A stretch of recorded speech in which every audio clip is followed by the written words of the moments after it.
ఏవైనా ఈ success meet లో ఏవైనా అవన్నీ సీక్రెట్ అండి, చెప్పకూడదు. ఓహో, ఓకే.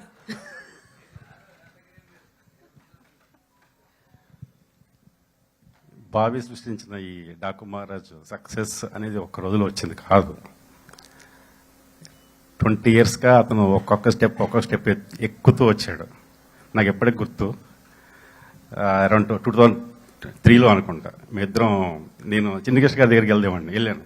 ఇది రైటర్గా ట్రై చేస్తూ నేను వెళ్తే అక్కడ చిన్న కుర్రాడు లాగు వేసుకుని చిన్న ప్యాడ్ పట్టు రాసుకుంటూ కనిపించాడు ఫస్ట్ టైం.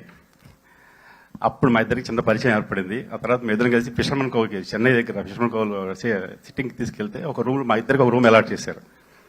పొద్దున్న లేచిన తర్వాత రెండు విషయాలు అడిగాడు. ఒకటి, నేను బాబాయ్ని పిలుస్తాను అన్నాడు. ఓకే అన్న. నా డైరెక్టర్ అవ్వాలి ఉందన్నాడు. ఏమో అవ్వచ్చేమో అన్న. కానీ నిజంగా సీరియస్గా తీసుకుని నిజంగా డైరెక్టర్ అయిపోయాడు.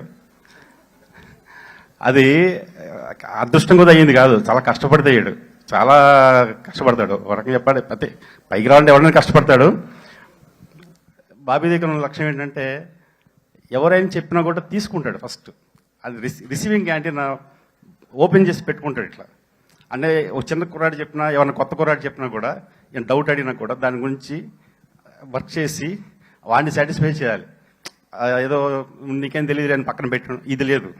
ఆ లక్షణమే అతనికి సక్సెస్ తీసుకొచ్చిందని నేను అనుకుంటున్నాను. అతని సక్సెస్ వెనకాల ఉన్న అందరూ తోడయ్యారు లక్కీగా. కాతల శ్యామ్ గారి దగ్గర నుంచి మంచి పాటలు రాశారు ఆయన. అలాగే బ్యూటిఫుల్ హీరోయిన్స్ శ్రద్ధ గారు, ప్రజ్ఞ గారు, అలాగే తమన్ గారి గురించి చెప్పక్కర్లేదు. ఆయన గురించి చాలా మంది చాలా చెప్తారు. నేనేం చెప్పినా కూడా దాన్ని తక్కువగా అనిపిస్తుంది. Extraordinary sir, extraordinary. ఇకపోతే వేద గురించి ఒక చిన్న మాట చెప్పాలనుకుంటున్నా.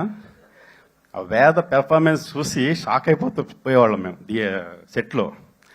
ఇప్పుడే చెప్తున్నా, ఇక్కడ రికార్డ్ అవుతుంది కాబట్టి ఉంటుంది అది పర్మనెంట్గా.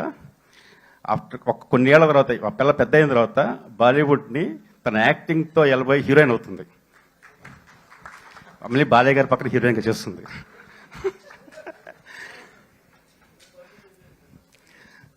సరే, ఒక మొక్క బాలయ్యబాబు గురించి నేను చెప్పేంత స్థాయి నాకు లేదు యాక్చువల్గా. ఆయన నిజంగా ఆయనతో ట్రావెల్ అయ్యేది కాబట్టి చెప్తున్నా. ప్రతి పాత్రలో పరకాయ ప్రవేశం చేస్తానని అంటుంటే నిజమే, అది అనిపించేది కాదు. తర్వాత సినిమా షూటింగ్ అప్పుడు అర్థమైంది. సీతారాం క్యారెక్టర్ అంటే సీతారాం ఇంజనీర్ లానే ఉండేవాడు. డాకు గెటప్ వేసి కూర్చుంటే నిజంగా కొంచెం దగ్గరికి వెళ్ళాలంటే భయం వేసేది. అలాగా ఆయన పాత్రలో ఆయన పరకాయ ప్రవేశం చేసి లీనమైపోయాడు. ఆయన గురించి ఒక్క ఇన్సిడెంట్ చెప్తా, నేను ముగించేస్తా. ఆయన పట్టుదల క్రమశిక్షణ ఎలా ఉంటుంది, ఒక పని పెట్ట ఆయన పొద్దున్నే 3 గంటలు లేచి ఎక్సర్సైజ్ చేసి పూజ చేసుకుని షూటింగ్కి వస్తారు. ఆయన అంటే 3 o'clock అందరు నిద్రపోయే టైం అది, గట్టిగా నిద్రపోయే టైం అది. సరే, షూటింగ్ నైట్ షూట్ అయ్యి అరౌండ్ 2:30 ఆ ప్రాంతాల్లో ఆయనకి, సార్ బాబు మీరు వెళ్ళి పడుకోవచ్చు అంటే, పక్కన ఆయనది సూట్ రూమ్ ఉంది 101. సూట్ రూమ్కి వెళ్ళి ఫ్రెష్ అయిపోయి మళ్ళీ ట్రాక్ సూట్ వేసుకుని బయటకు వచ్చాడు. బాబు ఎక్కడికి వెళ్తానంటే, టైం 3 అయింది కదా, జిమ్కి వెళ్తారా అన్నది. అది దట్ ఈస్ నిజంగా ఆ క్రమశిక్షణ నాకుంటే పట్టుండేది కాదు. కనపడకుండా మేనేజ్ చేస్తారు తొక్కాలి మా అబ్బాయి. థ్యాంక్ యూ వెరీ మచ్, నాకు అవకాశం ఇచ్చారు.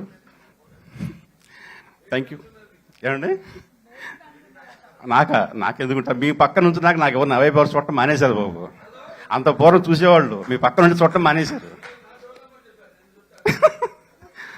ఓకే అండి, thank you very much. Thank you Suma గారు.